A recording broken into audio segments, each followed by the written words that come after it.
While the cost of living remained at the center of the American political debate, the White House began to draft a new chapter in the housing crisis. This is not empty rhetoric, it's a series of executive orders, a calculated bet on interest rates, land, and bureaucracy. The Trump administration is not just making campaign promises. It is signing executive orders and, when looking at the numbers, acknowledges that the dream of home ownership has become more distant in recent years, so it decided to try to reverse this equation. The average price of a pre-owned home in the United States has surpassed $398,000, nearly 5 times the average income of an American family. For decades, the normal historical ratio was 3 times the income. It was in this scenario of imbalance that Trump's housing plan was born. To understand the scale of the problem, we need to go back a bit in time.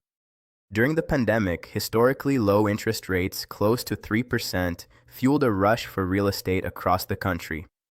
Millions of families traded apartments for houses, suburbs saw new demand, and the inventory of available homes, which was already insufficient before 2020, shrank even faster than construction could keep up. When the Federal Reserve began raising interest rates to curb inflation, mortgage rates shot up to nearly 7%, and an unexpected side effect emerged. Those who already had a 3% mortgage simply stopped selling because moving to a new house would mean taking out a new loan at much higher rates. This phenomenon, dubbed by economists as the interest rate lock-in effect, further reduced the supply of existing homes on the market, precisely the segment that drives the sector the most. The result was a double shortage of both new and existing homes, pushing prices up even in a high interest rate environment, which would normally be expected to cool demand. It was within this inherited scenario that the Trump administration decided to take action.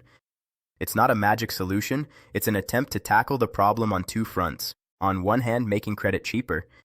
On the other, speeding up construction. At the end of January, the president signed 2 executive orders focused on housing. The first aims to reduce federal bureaucracy and create incentives for states and cities to make it easier to build new homes by cutting project requirements, construction standards deemed excessive, and slow licensing processes.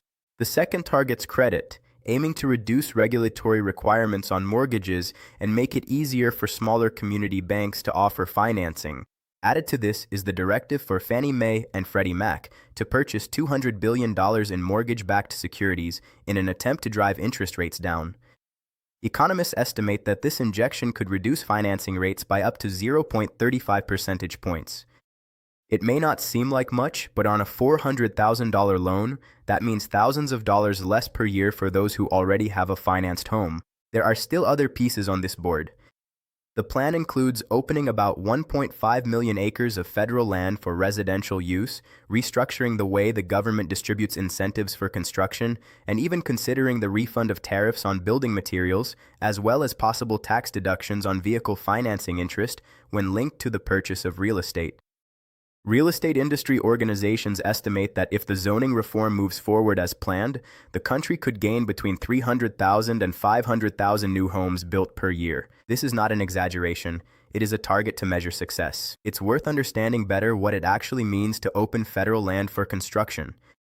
A large portion of these 1.5 million acres is concentrated in western states like Nevada, Utah, and parts of Arizona, where the federal government has historically controlled vast areas of land through agencies such as the Bureau of Land Management.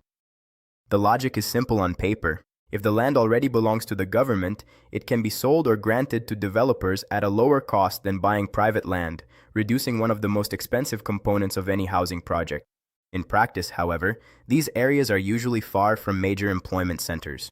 They require heavy investment in basic infrastructure such as water, sewage, and roads, and face resistance from environmental groups concerned about the impact on desert ecosystems.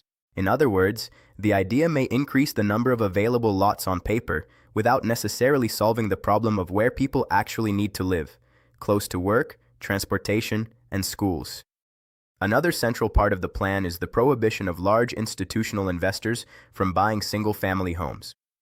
Companies like Blackstone and Invitation Homes have, over the past decade, become 2 of the largest buyers of residential properties in the United States, acquiring tens of thousands of homes to rent out, especially in southern states such as Texas, Georgia, and Florida. Critics argue that this practice removes entry-level, more affordable homes from the market, precisely the ones that would be the gateway for first-time homebuyers, and turns this stock into long-term rentals, resulting in inflating sale prices by reducing competition among individual buyers. Trump's plan proposes to ban these large acquisitions, but economists interviewed by the specialized press, including analysts from Nationwide Economics, point out that the real effect is likely to be limited, because large funds have already slowed their pace of purchases on their own in recent years as prices have risen and rental returns have become less attractive. In other words, part of the measure may be addressing a problem that was already being resolved on its own by the forces of the market. Real estate industry organizations estimate that if the zoning reform moves forward as planned, the country could gain between 300,000 and 500,000 new homes built per year. But make no mistake, it won't be easy. A large part of the barriers that make construction more expensive, such as zoning and land use, are decided at the state and municipal level, beyond the direct reach of any executive order signed in Washington. Cities like San Francisco, New York, and Boston, for example, have zoning rules that date back decades and require local council votes for any significant change, a process that no federal decree can speed up on its own. More ambitious parts of the package, such as the so-called Housing for the 21st Century Act, depend on congressional approval, even with a Republican majority. And recent experience shows that housing bills tend to stall even when there is theoretical consensus about the problem. And the very effectiveness of interest rate cuts depends on who is appointed to lead the Federal Reserve, a choice that is still undecided and that, historically, has been treated by the financial market as a technical, not political decision, which could cause friction if the appointment is seen as politically motivated. There's also a contradiction that the president himself has publicly acknowledged. In a cabinet meeting, Trump stated that he does not intend to let real estate prices fall in a way that would harm current homeowners, saying he wants to keep prices high for that segment of the population. This exposes a central tension in the plan: how to reduce the cost of buying a home without decreasing the value for those who already own one. This tension is neither new nor exclusive to this administration. It has spanned decades of American housing policy because about 2/3 of the country's families are homeowners, and any significant drop in prices represents a loss of wealth for the majority of voters, not just for investors. It is the same dilemma that has stalled zoning reforms in both Democratic and Republican majority cities over the years. Neighbors who have already bought their homes rarely vote in favor of measures that could reduce their value, even when they agree, in principle, that the country needs more affordable housing. Analysts interviewed by the financial press point out that this is the main weakness of the strategy. At the same time that the government is trying to make credit cheaper for new buyers, lower rates may attract more people to compete for the same limited stock of houses, pushing prices up instead of down. An economist from Nationwide even said that mortgages will become a little cheaper and that banning large institutional investors from the single-family home market could bring prices down somewhat, but he made a point of stressing that the effect is likely to be limited. Another economist from the American Enterprise Institute was even more direct in stating, "Without addressing the structural shortage of housing, the affordability crisis will simply persist, no matter how many credit measures are announced." That's why the plan will continue to depend on decisions that have yet to be made: legislative approval, appointment of new leadership at the Federal Reserve, adoption of zoning reforms by state and local governments, and the financial market's reaction to the measures already announced. Recent surveys show that most Americans still do not feel this relief in their wallets. A CNN poll, This found that 64% of respondents think the government has not done enough to reduce the cost of living. And a survey by the New York Times together with Siena College showed that 51% of registered voters believe that current policies have made life more expensive, not cheaper. Even so, the White House highlights signs of improvement. Sales of previously owned homes rose at the end of last year at the fastest pace in 3 years. Household income has grown faster than prices in some months, and the average 30-year mortgage rate, which reached 6.84%, has fallen to around 6.05%. It is important to note that part of the recent improvement in affordability does not stem exclusively from the new executive orders, but from a combination of factors already underway, such as the slowdown in inflation and the market's natural response to 2 years of high interest rates that cooled demand.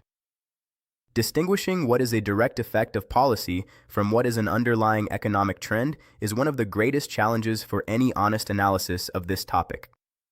and it is something that will only become clearer over time as more data is released throughout the year.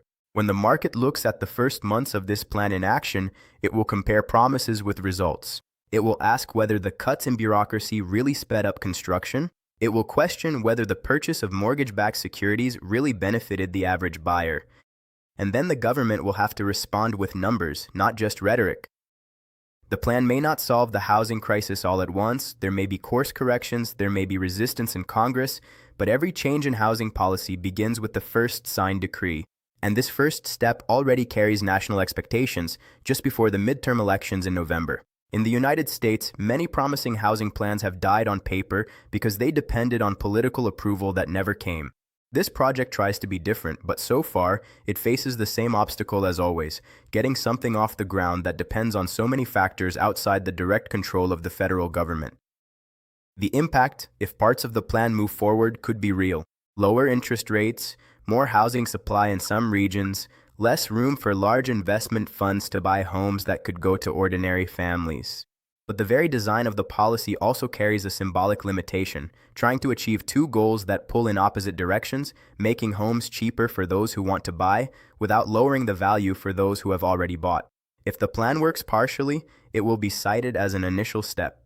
If it stalls in Congress or fails to get off the ground at the promised speed, it will be yet another reminder of how the American housing crisis resists quick solutions. Analyzing all the information available so far, it can be said that the plan has real merits on at least two fronts: reducing construction bureaucracy and injecting liquidity into the mortgage market. These are measures that most economists from different political spectrums recognize as positive to some degree, even if they disagree about the size of the effect. The weakest point, however, is precisely the one that the president himself articulated. There is no way to significantly lower the cost of access to housing without, at some point, cooling down the appreciation of existing properties, and a government that promises both things at the same time is, in practice, promising to manage a contradiction, not to resolve it. This does not make the plan useless, but it helps explain why independent analysts describe the expected impact as modest in the short term, and why the most honest answer to those who ask, "Will this lower the price of my dream home?" is still, "It depends on pieces that have yet to fall into place, not a definitive yes or no." If this kind of analysis helps you understand what's behind the headlines about the economy and politics in the United States, leave a comment sharing your thoughts on the plan. Do you believe it will work? Or do you think it's just another announcement that won't go anywhere? Share this video with anyone keeping an eye on the American real estate market or thinking about buying a house in the coming years. And subscribe to the channel to follow the next chapters of this story, because this is a policy that will still generate a lot of news up until the November elections.